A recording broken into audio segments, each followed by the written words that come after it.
He's standing by my side to bring his words to pass. He reigns. He reigns. Our God.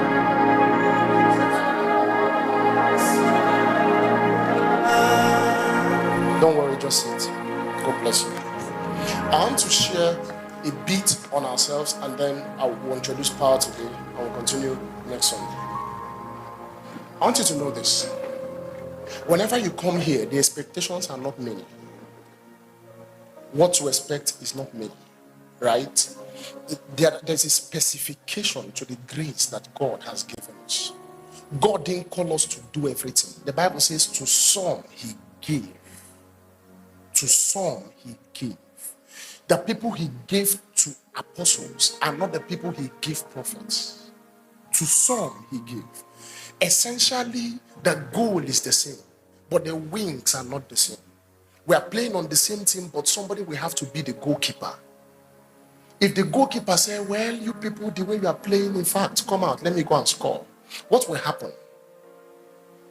That team will collect goals. Our jobs differ. So that when you come here, you are not thinking, who is Reverend Paschal? What does he do? And that's why I'm telling you this. When you get here, right, part of what we emphasize on is our culture. We have a corporate culture. And it's not difficult. It's just 4 of them. I'm going to list them. That's what I want to share and I'll move on. First is that we have a culture of love. Love. I don't know what I will say so that you don't misunderstand me. But we have a culture of love, right? Love that, in fact, my definition of spiritual maturity is your extent of love. I know you are matured spiritually, not when you speak in tongues. For us here, not when you prophesy, not when you raise the dead. No. The Bible says in 1 Corinthians, it says prophecies can come and go. Many things will not remain, but love will always be there. A matured believer is the believer that is able to live out the life of God in its fruits and in its power. But first of all, in its fruits and among the fruits of the Spirit. The fruits of the Spirit are not many in the Bible. The fruit of the Spirit is one. Every other thing is an extension of that fruit. And the fruit of the Spirit is love, not more than one. As soon as you carry that nature of love, I respect you more. If for 3 years you have been with us, for 2 years you have been with us, but the wickedness you exude is pro max, you are not hearing what we are saying. It doesn't matter your position in church, even if you come here to lead prayers. I hope you're hearing what I'm saying, everybody. Yeah, so that you're not wondering, how do we judge? This is how I judge. This is how I look at things. So that people don't touch you, people don't contact you and go back with a wicked report that I wish I never met this brother. I wish I never met this sister. Love. And that love must be given to people as experience. It must be given to people as what? Experience. I'm not talking about care. I'm talking about experience. It means people should walk in and see it. Sit down and see it. Move around this hall and see it. And not be thinking, do they love or not? They should know by just walking in. If you walk into UBA, you are not thinking, is this UBA or not? You can tell the culture of a people just by being there. Let me be honest with you. Systems where they practice genuine necromancy, real necromancy, where necromancy is an institution and part of their culture, they litter dead bodies everywhere and build, those things they build for them, so that you can consult them once in a while. If you get into those kind of places, you are not asking, do they practice necromancy here? You know. Because somebody has an issue, they say, go to your father's grave. Go there and cry to him. Really? Is it your father that is responding? I don't know. When you come for deliverance, finally, who can tell you? Are you understanding what I'm saying?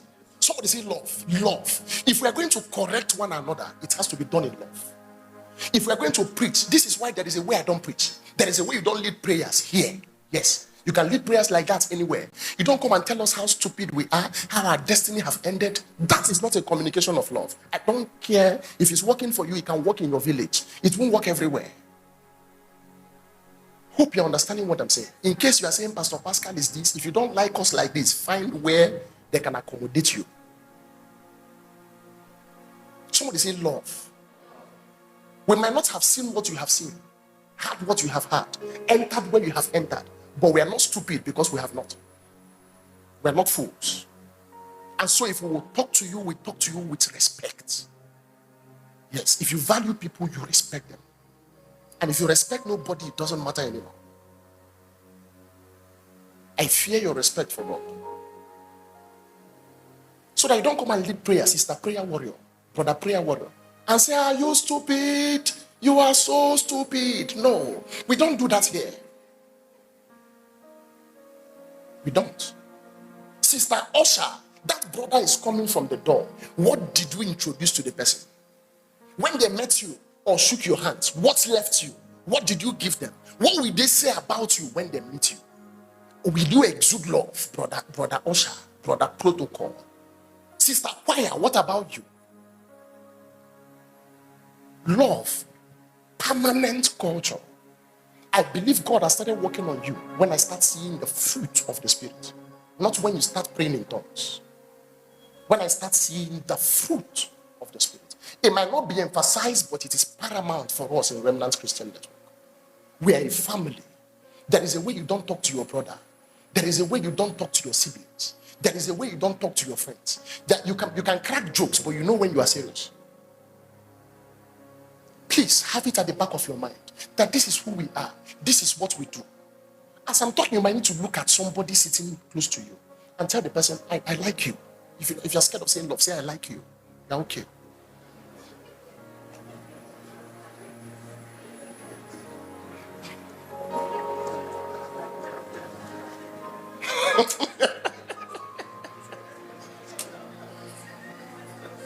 So people are wondering, is it true?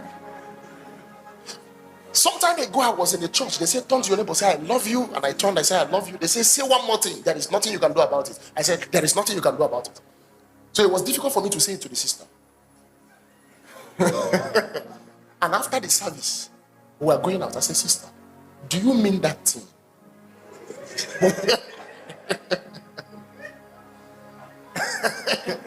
Because me, I meant it. You know the truth? Mean it. Mean it. Yes. You know, we have a society where the definition of love is thwarted. That's what is causing this problem. That's why you can say it now. Not like there's anything wrong with it. And then, sometimes we, the pastors, try to talk you away from it in the bid to preach holiness. But God is love. Okay, preach to somebody, say, God is love. Now say, I love you. Say it. It makes better sense. So, guys, very important. Never forget what I'm saying. This is what we stand for. This is what I believe. This is how I judge. I judge your conformity by love. By love. Not professed love, but acted love. Yes. And somebody might say, but they did not show me love. You are a parasite already. You should be saying, did I show love? Because people don't hear well. Now that I'm talking about love, you want to play victim. You say, but they did not show me love the other day. How many people have you shown love since you got here? Parasitic mindset. God doesn't like those kind of people. Hope I help that brother right now. Can I continue on this? The second thing I want to talk about, apart from the culture of love, we have a culture of excellence. A culture of excellence. My definition of excellence is not ambiguous. It's paying attention to details. Paying attention to small things. Have you seen people that do things shabbishly And then you tell them, how will you do this kind of thing? And he will tell you, you do not even appreciate me for the one I have done. Have you had those kind of things before?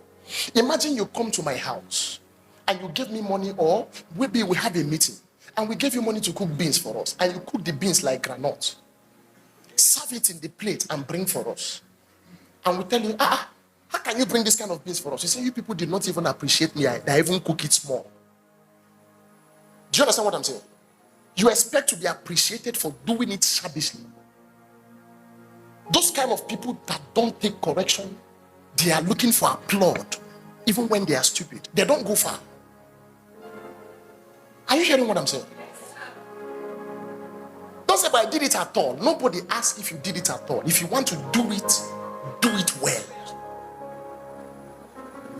Do it well. Not at all. Don't say, but I tried now. Really? Nobody rewards you for trying. You are rewarded for winning. You are crowned when you win, when you excel, not when you try, not for participating. Do it well. If I want to pray, I will pray well. If I want to walk, I will walk well. You give me something to do, I will do it well. If I can't do it, it's better I say I can't do it. Excellence is a culture, is a mindset. If your mind has not accepted it, it will reflect in everything you do, and you will not know. You will think it's in one area, but it's affecting every other thing. We pay attention to details. Somebody say details. Not the big things, details. Professional fashion designers are professional because of details. Not knowing how to cut the cloth. Sometimes it's just a little thing in the measurement that you ignored. You say, let's just do it like that. Let's just do it like that. I already know. No. Nobody already knows. There's a rule that you measure twice and cut once, because if you miss it, you have missed it. If you cut it and it is not the right thing, there is a problem. Don't say we'll just manage it like that. Nobody intends to manage it like that. Are you hearing what I'm saying? Yes. If there is anything your hand finds to do, that's what the Bible says. It says you should do it as unto the Lord. What that means is do it as though God will be using it. So if we give you a chair to clean the chair as though it's God that will sit on it. If we say sweep this hall, sweep it as though it's God that is coming here. What assignment have you been given that you say it's just nonsense? Let's just do it like that and go. No. With what I'm teaching you now, if we institutionalize this culture among us, look at us after 1 year, you will be shocked what you will see. A lot of things around your life will automatically change. No preacher will have to add to it. If you do not carry an excellent mindset, you don't need so much demons. You have enough. If the devil adds to it, it's too much problem. Somebody say excellence. Excellence. Paying attention to details. Details. Don't say I'm wearing shoe. Is the shoe clean? Don't say I've swept it. How well was it swept? Excellence. It's enshrined in this place. Just in case you find yourself in a department and we say score a song for choir. I just say I've listened to the song. We didn't say listen to the song. We say score the song. Scoring a song means if there is a little break in the song, make sure there is break. Listen the song until you can sing it like the person that originally sang it, the way it is recorded. That's what scoring is. And if you don't copy well, you cannot be innovative. Are you hearing what I'm saying? Yes. Why we have teaching hospitals is that people that are them first do it how they are doing it before you start becoming innovative. If you can't copy well, you cannot be creative. Don't just say I will be original. You are not original. You must sing other people's songs, do other people's things before you eventually become original. Your own doesn't come from anywhere. No. That brother sang it with key G. Anybody can sing it. Sit down and stretch that voice. It can get there. Don't say if I go past here, my voice will break. How many people's voice do you know broke? And this is not just about the choir. Are you hearing what I'm saying? This is about everybody and every area. Whatever you are asked to do, please do it well. Do it well. Do it well. Don't leave a signature of mediocrity in anything you do. If we sweep and we ask, we have two people sweeping, okay, and you see the place swept clean, you know it is this brother. If you see nonsense in the place, you just know. Do you know people like that? They just come in and say, the person that did, no, don't despise it. You are not wise. You are not. You are not. I'm saying this because I'm teaching on culture. As you look around in this place, we are not big yet. We are not up to 500. Our population is just about 200 in total. Right? We are not there yet. There are many things we can do at this level. We should be able to maintain the few things we have, the few equipments we have. Let me say this. It was on Friday, I was with the person that sold this mic to us.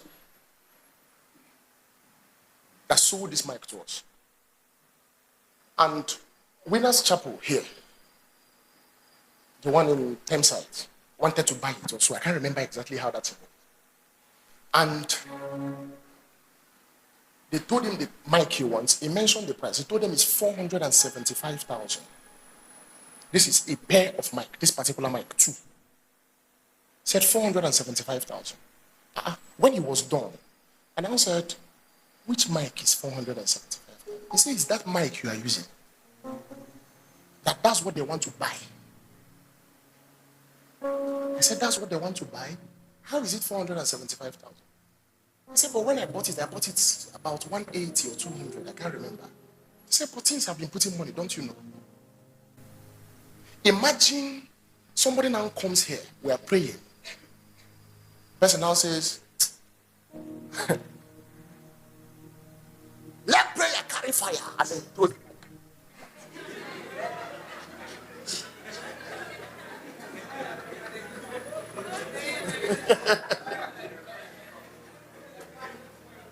Maybe in some circles it's not a problem. They have the money to buy another one.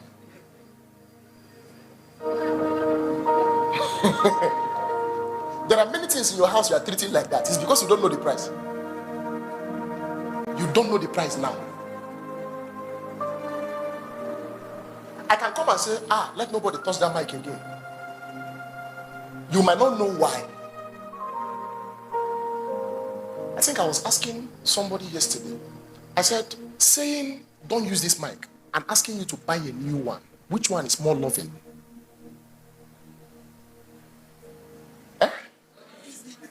But you can tell somebody don't use it. The person will say, every time they are saying that, one day I will gather faith and say, buy one. You will know if I loved you before or not. When you come in a family context, right? Not everybody has the privilege of a good pastor. When you come in a family context and you are taught, pay attention. Learn. Some of the things we are sharing are things you are going to use to run your businesses tomorrow. Because you need to come to workers' meeting and say these things. People might not understand it, but it's true. It's true. When I was running a school, a teacher came to me in the workers' meeting after I admonished the workers, says, because of me that this school is doing well. Let me not call the name. And I called her name. I said, the thing you just said made me want to sack you. But there will be no reason. It will not be founded. There will be no foundation for your sack.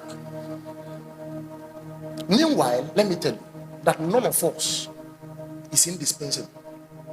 Are you hearing what I'm saying? Yes, sir. Look at somebody saying, none of us. None of us. If you say you are not interested, including me, have I not left that place today? I've left it. I left it and it was still running.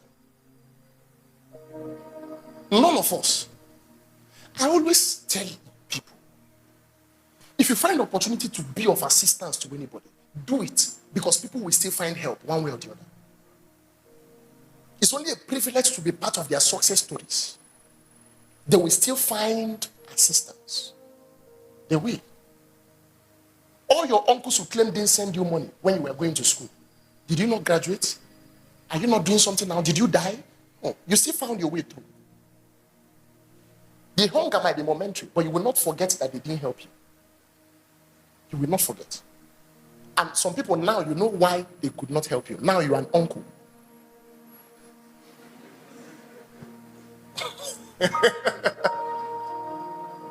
Are you not an uncle already? You are becoming an uncle. You know what happened then. Now you're there. They don't need to explain to you. Because other people are already calling you. Uncle, Adele, anything. You know their predicament then. It was beyond you. I hope you're learning something. Strengthen the things that remain. Strengthen the things that remain. Don't come here, come in carelessly. The workers, please pay attention. You see something wrongly placed. You say, I'm not the one that did it. But you saw it. You are not wise. Nobody's asking if you're the one that did it. Okay, if you knew you didn't have the luxury of fixing it back, why not ask who did this? Or make sure somebody is immediately assigned to fix it. If it was your shop that they took the key, is that how you will leave it and go home? Is it because you've not run business before? Are you aware you will still run business tomorrow? And you might think, it's not my own. Therefore, the Bible says, if you're not faithful in another man's business, who will give you your? It means what qualifies you to ownership is faithfulness in another man's own. Part of what God looks at to establish you is that he's checking what you did where you were. When you were the director of socials, what did you do? When you were this, what did you do? When you work with this company, what did you do? What was the mode like? What was the activity like? Maybe this thing does not sound supernatural, but please, let me beg you. This is what God wants you to hear today. Many of you. I hope you're listening to what I'm saying. Because you're going to set up systems tomorrow. If this message does not affect you directly, you will need it to counsel your staff. You might think what we are saying is easy. The structures we are putting in place is easy. Until we give you 10 people that have different mindsets. One came from Kaduna, another one came from Meduguri, another one came from Onitsha, another one came from Yanopaja in Lagos. The other one came from, what are the places in Lagos that are funny? Ejabule. Then one choose one came from Port, another one came from Abuja, and they give you 10 of them. They say, this is your company. You people should work. And they put you as the lead of that team. Let's see how well your wisdom works. Because some of you are saying it's not my business. It's not your business because you don't know that you can't do this life alone. If you are going to achieve anything significant in life and destiny, you must work with a team. A real team. Tell me anything you want to do. Anything that will last, that will have impact, that will leave a print. In fact, part of what you should be privileged to be learning sitting here is leadership. Leadership. That I'm going to be this tomorrow. How am I going to organize myself? How am I going to talk to the team? How am I going to lead my people? Because you're going to meet people that appears to be good, but they are snakes. Do you know how to identify them? Part of what leadership is to harness people's strength. What if you find somebody that has an independent mind? They have a mind of their own, but you are expected to work with them. So if you say, let's go right, they tell you, well, if you people want to go right, you can be going right. And he won't tell you he will not go. He will just turn and start going his own, what he calls right. He has a definition of right. And you are given those kind of people to work with. You might easily write them off and say, this one, bad. It's not true. The fact that he's like that doesn't mean he's a disadvantage. In fact, if you're like that in my team, I look at you critically and know how to redefine right for you. If I successfully redefine right for you, that's what transformation is. You begin to say, okay, is that what right is? You see those people use the same energy to do this. That was what God did with Apostle Paul. He didn't kill him. He had a zeal to defend the cause of the scribes, the Sadducees, the Pharisees, and all that, the law. I was persecuting the people of God. What God needed to do was not to kill Paul, is to call Paul and tell him, well, you are doing a great job already, but this is not where this job should be done. Use this energy to push this one. Did you see what he did when he became a preacher? Because some people in the leadership team, they might not even know why I make the decisions I make. Then I look at people and I laugh and I say, no, let's still work with him. Bring him again. And they say, this guy that did this. I said, don't worry. Let's give him another chance. Sometimes he fails a second time. I said, let's give him the third chance. He fails the third time. I said, let's give him the fourth chance. And I will tell them, if you are working with us, I will not be part of a team that will slander you. Can I say it so that you hear it? If 4 of you, if Ima, Dindu, and Thank God comes up and reports, brother, what's your name? Emmanuel. Okay, we already have Ima here. They come up and report Sunday. If the 4 of you, these 2 Ima, Thank God, and Dindu, report Sunday to me and say Sunday is misbehaving, let's kill him. Right? And they give me a list of the misbehaviors of Sunday, and Sunday deserves to die. The last thing I will do as a father in this house is to join them to kill Sunday. My job that day is to defend Sunday. Is to tell him he did everything wrong, but call him for me. Let him come. These people can come with catapult, maybe with hammer and chisel that they are going to, but I will call Sunday and you will be shocked. They will be saying, with everything he did, you see allowed him. They will not understand. What you don't know is that your own day too, I will do the same for you. I didn't do it because it's Sunday. I did it because they are my children. If one goes, I'm losing my children. You are losing your brother. Me, I'm losing mine. When you get your own children, treat them how you like.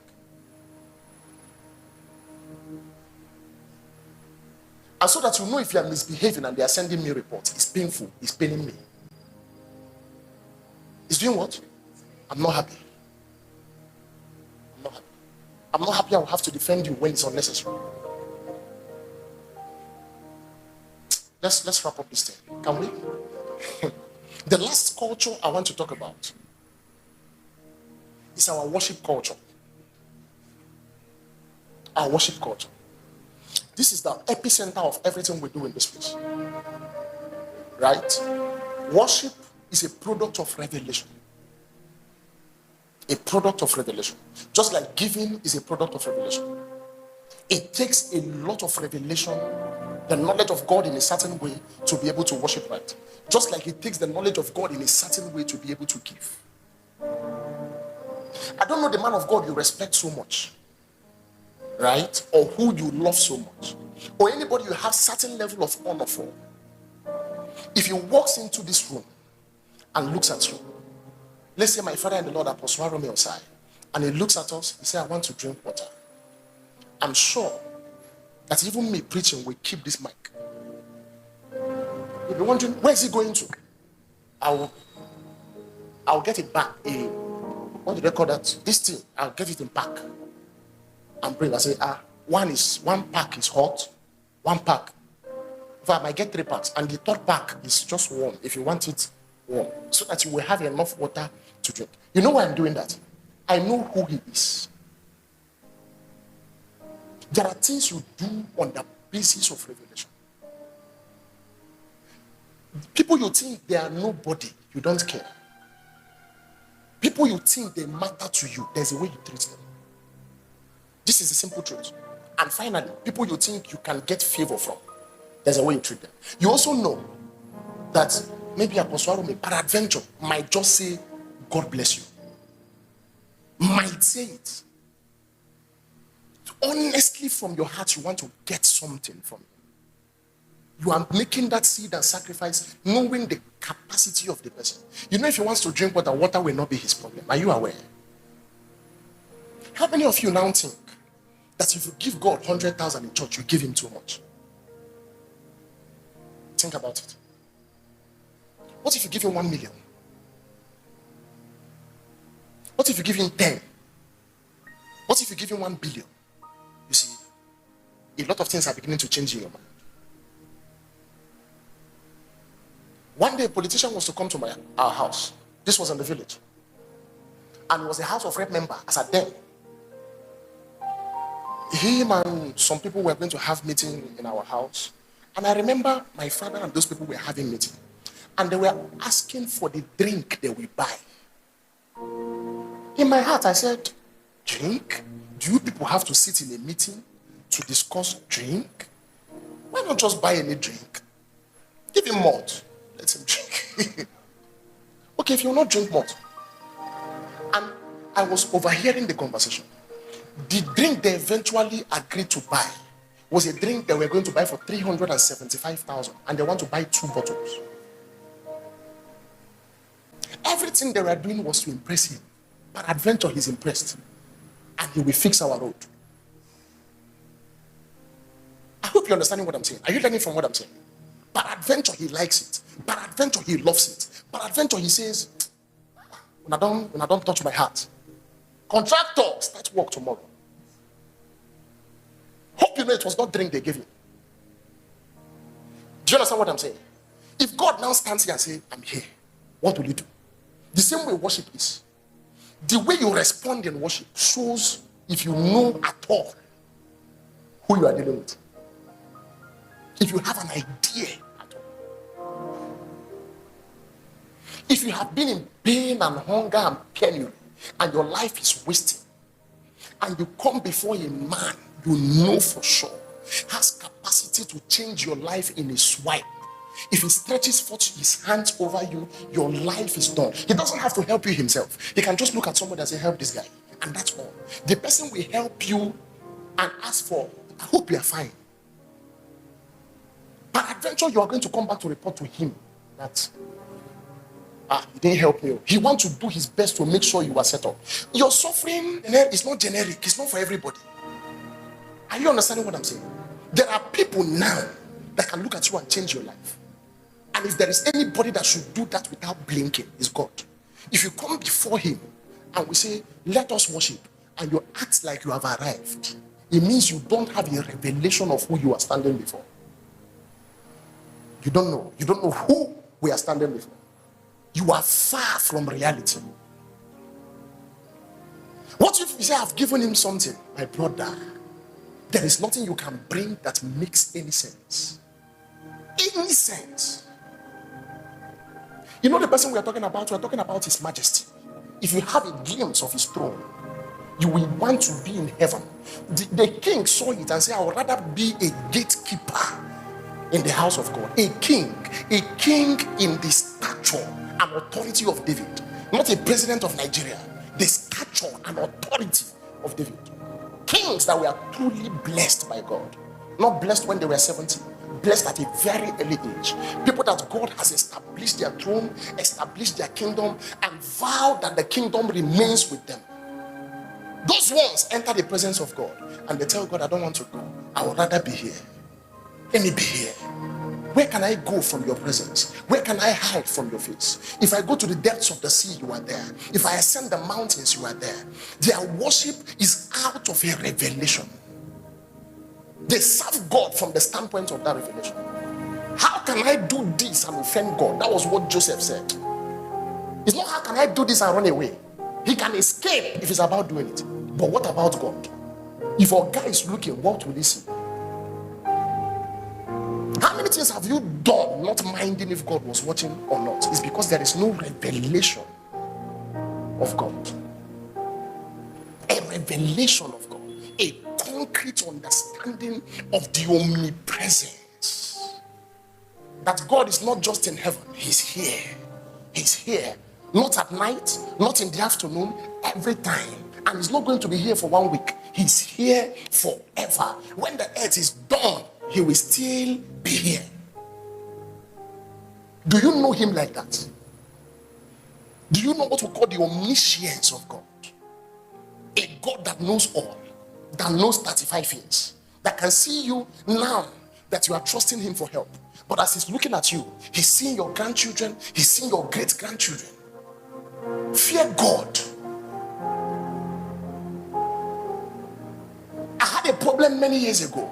And I went on a retreat to pray, to trust God to help me. Please help me. And my prayer was because I'm doing my 2nd year of not being a student and I've not gone for service. They are looking for what I don't know. I said, what is this? Help me. My mates are back for MSc. They are making progress. I seem to be stunted and I'm praying. Is there nothing you can do for me? In that same condition, he opened my eyes to see my wedding. That's the God I'm talking about. Because we are talking about graduating, he tells me, this is where the traditional marriage we hold. This is where the white wedding we hold. Think about that, God. Something that was going to happen years later. You think he looks at you and he's worried, he's thinking. I've seen people that come and say, I'm not serving again, I'm not doing again, I've done too much. My brother, pack your service and go anywhere you like. This God cannot be stranded. Do you know him? It affects your prayers. It affects your worship. So that you don't say, we are just serving God. We are not just serving God. All of us are not the same. What we have seen is not the same. When we bow down, it's not the same. When we cast our crowns, it's not the same. When we bow our hearts, it's not the same. When we cry in the worship, it's not the same. We all know what is pushing us. We have seen his excellency. We have seen his majesty. His majesty. His majesty. His majesty. His majesty.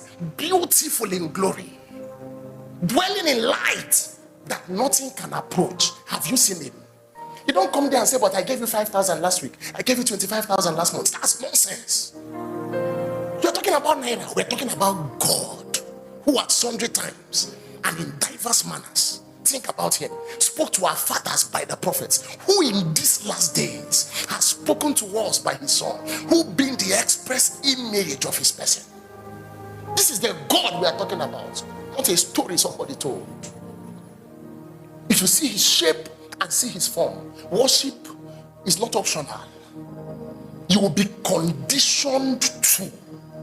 Yes, conditioned to. Think about the fact that all the people, angels, made appearance before. They had to bow before angels. Then think about the man that angels bow consistently before him. They don't bow today and not bow tomorrow and say, we have been bound since. No, they don't even know they are bowing. An angel walks into this place in his majesty, in his glory, in his beauty. Believe me, a lot of things can happen at a second. Think about God. He sits in heaven and he doesn't lift an arm. He speaks. He just speaks. Sometimes he doesn't have to talk. He laughs. He laughs.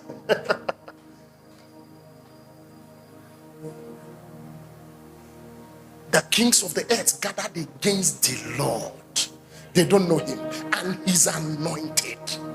He says, but he that sits in the heaven, he shall laugh. He just laughs. It's like where children gather and say, we'll beat you. And they are discussing it. And this is nothing in comparison to the being we are talking about. He said be, and everything came to be. If he says no, everything will diminish. Your bone will respect it. Your eyes will respect it. Demons respect it. So if we lift our hands before him, it's a privilege. It's a privilege. You are looking forward to that opportunity. Can he allow me to do it again tomorrow? Can he allow me to do it again next Sunday? Can he allow me to come again? This is why the presence of God is our treasure. That anytime there is an opening to find as much but one leg of access, you are grateful. You are grateful because this is where I breathe. This is where I find life. You don't come there to argue. Argue with who? You think people gather there to argue? No.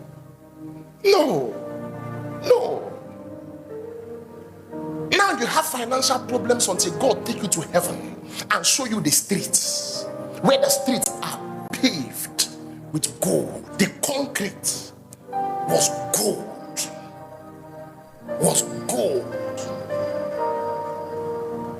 I had an encounter many years back. An angel carried me. That angel, this encounter lasted for about a year. It happens, breaks. That angel was carrying me and he told me we are going to a city. And the city was far. I could see bright lights coming from a distance. Something I can't explain, I can't imagine. But every step he makes is like we're getting closer. And he doesn't have to make more steps. One giant step. And he got to a place. I touched something that looks like a wings in the angel. And he turns to me. I came out of the vision. You think I'll stay there to look? No. I came back. That was where the vision ended. The next time the vision continued, like 4 or 5 months later, he went back to that position when he turned to look at me. And one of those days he brought me down. He said, walk yourself. You talk too much. And on that journey, the day he wanted to help me, he slapped my back and wings. He came out. That was how I knew that the Bible meant it when he said we shall mount up. It's not something they wrote in the Bible. It's a spiritual reality. With wings as eagles. I knew it's happened. It's an experience. So I can write that now. Not because somebody told me, but because I've seen it. I've seen him. Worship makes sense when you see him. You don't know what Isaiah meant when he says, for my eyes have seen the King. He's the Lamb upon the throne who reigns forever. If you stand before him, everything diminishes in truth. And listen, if you can still remember anything, it's not before him you are standing. Yes. It's not before him. Because when he occupies his place, you are going to think that God will be fighting. Why will God be fighting? The God we are talking about did not fight. The Bible says, let God arise and let his enemies be scattered. He didn't say let God fight. Let God. He doesn't have to move an arm if he arises. Because if he as much as stands when he arises, angels are going to gather and say, what should we do? What do we do? You don't have to order place. Let God arise. Isaiah know him. Just let his enemies. You are going to think he will come and use sword and be fighting. He's not arise and fight my battle. Even in heaven, he didn't fight. It was Michael and his angels that fought. God has never fought before. Never. Who will he fight? The devil? It won't be fair. It won't be just. There is no justice in that battle. You don't pick Brother Ebri and tell him to face Mike Tyson. No, there's no justice. How will they fight? How is that going to be a fight?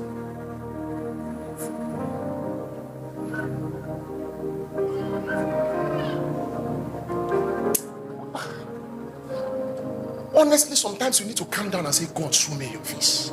The day he does it, you see, everything about your life changes. You might not be able to explain everything, but something changes. Something changes. You will truly know that in this life, not everything is given to interpretation. There are things that we only find interpretation when we stand before him.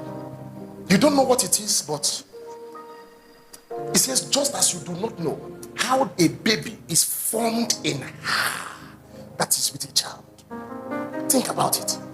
Think about the fact that spermatozoa meets an ova and then something forms. Blood becomes brain, blood becomes bone, blood becomes eye, blood becomes bone, blood becomes flesh. One day that flesh came out and is moving. Think about it. Even science is wondering, how is this possible? Don't think they know it. No. If they know it, they would have replicated it. Yes. Exalted I above the worship of the people of the earth. I see the Lord. I see the Lord. For my eyes have seen the King. Is the Lamb upon the throne who reigns forever.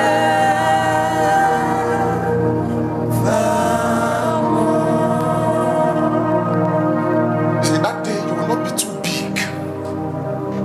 Yes, nothing will make any better sense.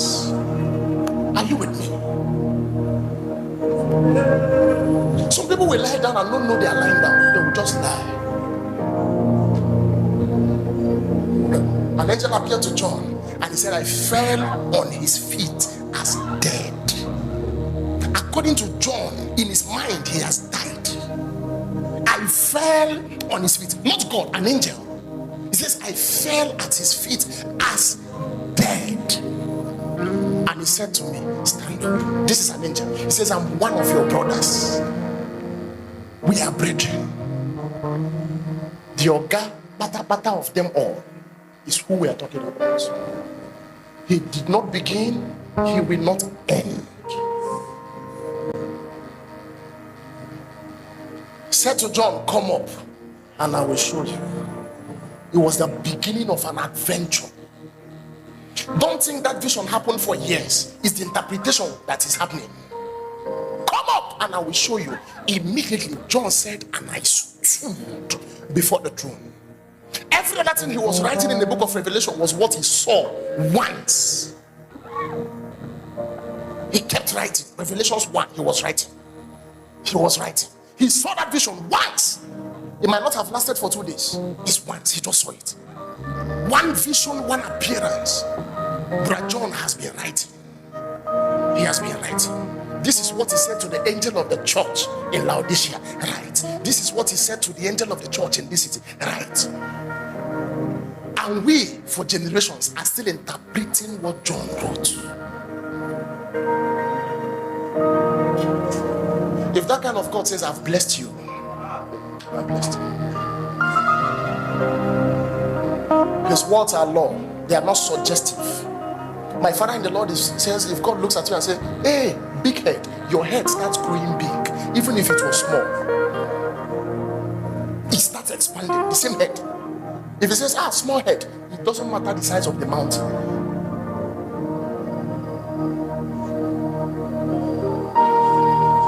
You are bigger than what people say. You are bigger than what people say.